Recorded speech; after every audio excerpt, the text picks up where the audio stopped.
तो जय हिमालय, जय भारत। मैं जर्नलिस्ट डॉक्टर हरीश लखेड़ा इस बार नई कड़ी के साथ हिमालय लोक चैनल में आपके सामने उपस्थित हूँ। दोस्तों, इस बार उत्तराखंड और नेपाल के संबंधों को इतिहास के पन्नों से तलाश कर लाया हूँ। जब तक मैं अपनी बात को आगे बढ़ाता हूँ, इस हिमालयी लोक चैनल को लाइक और सब्सक्राइब अवश्य कर दीजिए। उत्तराखंड और नेपाल के इतिहास और सीमा रेखा को लेकर न तो खुद नेपाल के अधिकतर लोग और न भारत के मैदानी क्षेत्रों के लोग ज्यादा जानते हैं। इससे तर्कविहीन बातें करते रहते हैं, जबकि प्राचीन इतिहास भी साक्षी है कि खसमंडल के तहत हिमालयी क्षेत्र का जो जम्मू, हिमाचल प्रदेश, उत्तराखंड के साथ ही नेपाल के कर्णाली क्षेत्र तक का यह सब खसमंडल में आता था। इसे हम मोटे तौर पर कुलिंद क्षेत्र भी कह सकते हैं।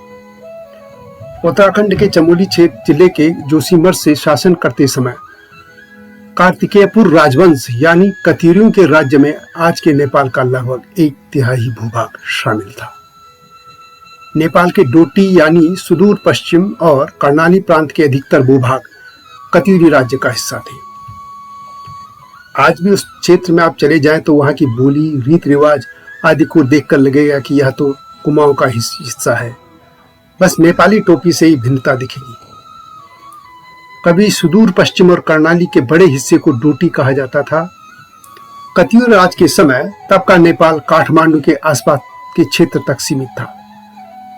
कतियूरियों के बाद कुमाऊं के चंद राजा बाज बहादुर चंद ने भी डोटी के साथ ही कर्णाली प्रांत के अधिकतर भूभाग को वहां के कतियूरी खस राजाओं से छीनकर अपने शासन में मिला लिया था। इस तरह नेपाल के क्षेत्र तब तक उत्तराखंड का ही हिस्सा थे। नेपाल के एकीकरण से पहले तक आज के नेपाल और भारत की कोई सीमा रेखा तय नहीं थी। पूरे भरतखंड में राजा लगातार युद्ध करते रहते थे। कई राज्य बनते और मिट जाते थे। इतना विशाल मगध राज्य भी एक दिन मिट गया था। इसे हम इतिहास के तौर पर बस देख सकते हैं। नेपाल में शाह राजवंश के पहले नेपाल सिर्फ काठमांडू उपत्यका तक ही सीमित था। नेपाल तब कई छोटे छोटे राज्यों में बटा हुआ था। पृथ्वीनारायण शाह ने इन राज्यों को जीतकर एक देश नेपाल का गठन किया। आज नेपाल के कई लोग ग्रेटर नेपाल की बात करते रहते हैं। वे कहते हैं कि कांगड़ा तक उन्होंने जीता था, इसलिए इसे ग्रेटर नेपाल कहेंगे। अब इनको कौन समझाए कि जब गोरखा युद्ध जीते तब अवश्य उनका शासन था, परंतु उनको सिखों और अंग्रेजों ने भी तो हरा दिया था। भरतखंड में इस तरह के जीत और हार लगातार होती रही है।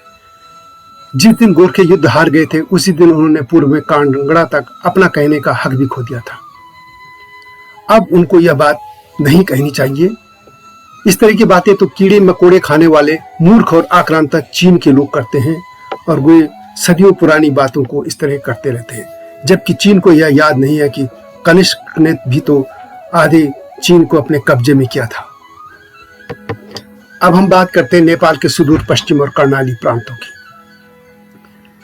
नेपाल में 20 सितंबर 2015 को लागू हुए नए संविधान के अनुसार देश को 7 प्रांतों में बांट दिया गया।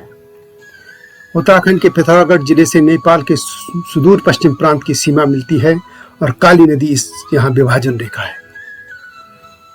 सुदूर पश्चिम से पूर्व की ओर कर्णाली प्रांत है। इन दोनों प्रांतों में खस जाति की बहुलता है।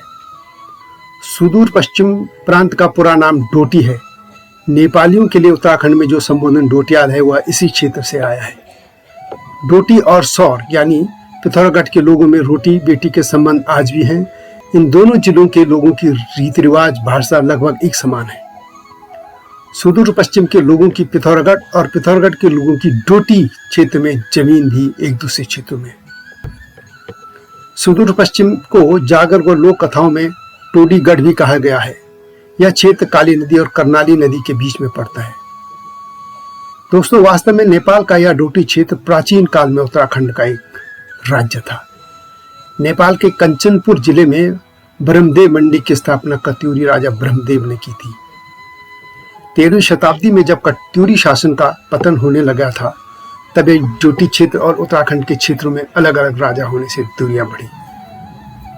हालांकि बाद में भी कई बार डोटी क्षेत्र कुमाऊं के चंदों के शासन में भी रहा।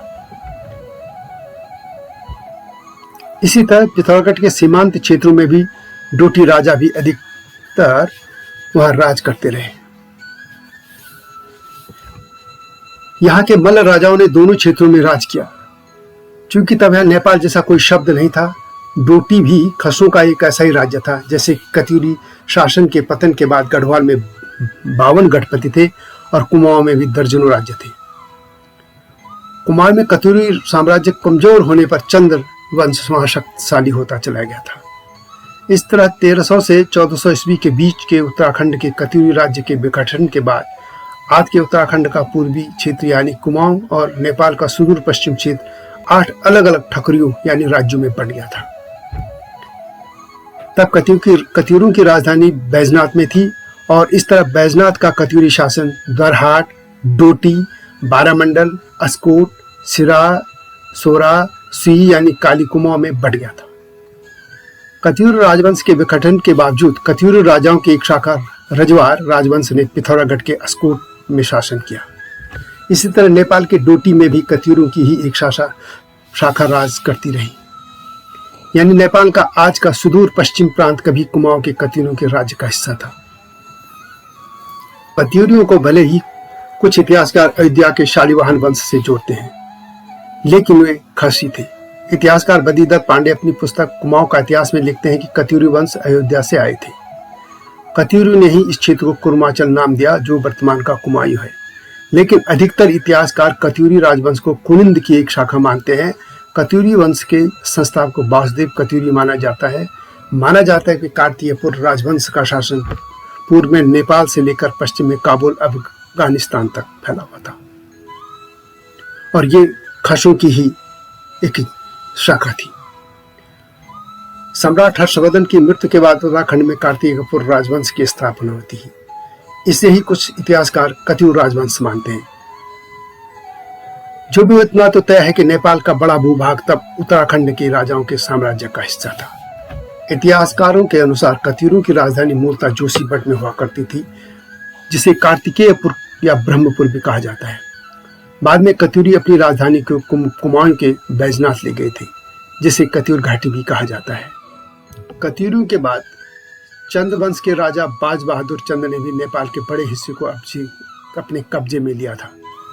बाज बहादुर चंद ने 1638 से 1678 ईस्वी तक कुमाऊं पर शासन किया। उन्होंने मानसरोवर इलाके को कुमाऊं में मिलाया था। इसके साथ ही हुणियों यानी भूटिया व तिब्बत के आतंक को भी खत्म करने के लिए तिब्बत पर आक्रमण किया। हुणिया और तिब्बती तब मानसरोवर की यात्रा पर जाने वाले तीर्थयात्रियों को लूट लेते थे। इससे बाज बहादुर चंद ने तिब्बत की ओर अपनी सेना भेजी और हुणियों के सबसे मजबूत गढ़ टकलाखर किले को जीत लिया था।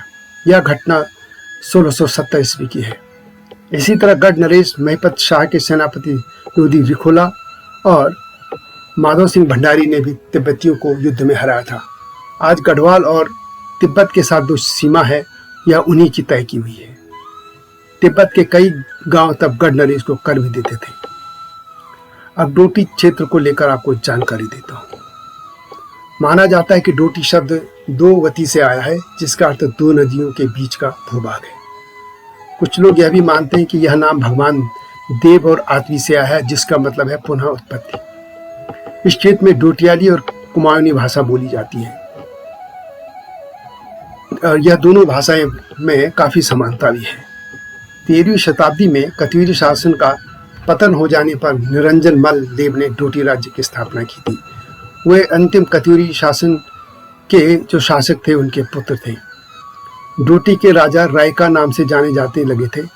बाद में कर्णाली क्षेत्र के खस मल्ल राजाओं को हराकर उन्होंने एक मजबूत राज्य स्थापित किया था। इसी तरह कर्णाली नेपाल की एक पुरानी सभ्यता है जो कि कर्णाली नदी से जुड़ी हुई है। 14वीं सदी के अंत में खस साम्राज्य का पतन हो जाने पर यहाँ कर्णाली भेरी क्षेत्र में लगभग 22 राज्य बन गए थे। तो दोस्तों ये है वे तथ्य जिनसे साफ है कि नेपाल का लगभग 1/3 हिस्सा कभी उत्तराखंड का था। तो यह रिपोर्ट आपको कैसी लगी अवश्य बताएं। हिमालय लोक चैनल को लाइक और सब्सक्राइब करना न भूलना। और अंत में एक बात और, इस वीडियो का टाइटल सॉन्ग मेरा ही लिखा है, इसी चैनल में है। इस गीत को अवश्य सुनिएगा। जय भारत, जय हिमालय।